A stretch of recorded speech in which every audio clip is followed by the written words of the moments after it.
നമസ്തേ, സ്വാഗതം ബീറ്റോൺ ഓർഗാനിക്സിൻ്റെ 73ാമത് എപ്പിസോഡിലേക്ക്. ഒരു കനത്ത രാത്രി മഴയ്ക്ക് ശേഷം അടർന്നു വീഴുന്ന ലാങ്കി ലാങ്കി പൂക്കൾ നിലത്ത് നിന്ന് പെറുക്കിയെടുത്ത് നമ്മുടെ ഓർമ്മച്ചെപ്പുകളിൽ നമ്മളെടുത്ത് വയ്ക്കുമ്പോൾ പണ്ടത്തെ ഒരു നൊസ്റ്റാൾജിക് ഫീലിംഗ് അല്ലേ?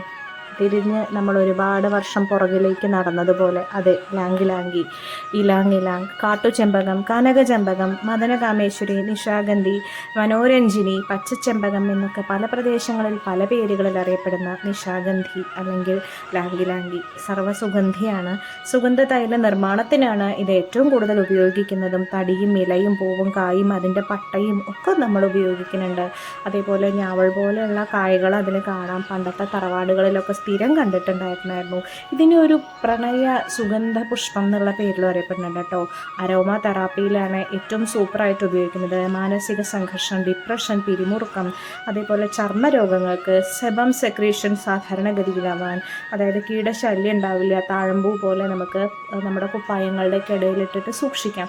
മൈഗ്രെയിൻ ഉള്ളവർക്ക് ചിലപ്പോൾ ഇതിൻ്റെ കഠിനമായ സുഗന്ധം ചിലപ്പോൾ അങ്ങോട്ട് പറ്റുന്ന വരില്ല. ചിലപ്പോൾ ചിലവർക്കൊക്കെ തലവേദന കൂടുതലാവാനുള്ള സാധ്യത ഉണ്ട്. എന്നിരുന്നാലും സുഗന്ധദ്രവ്യ വ്യവസായത്തിൽ ഒരിക്കലും നമുക്ക് മാറ്റാൻ പറ്റാത്ത അല്ലെങ്കിൽ മാറ്റി നിർത്താൻ പറ്റാത്ത ഒരാളാണ് നമ്മുടെ ലാങ്കി ലാങ്കി.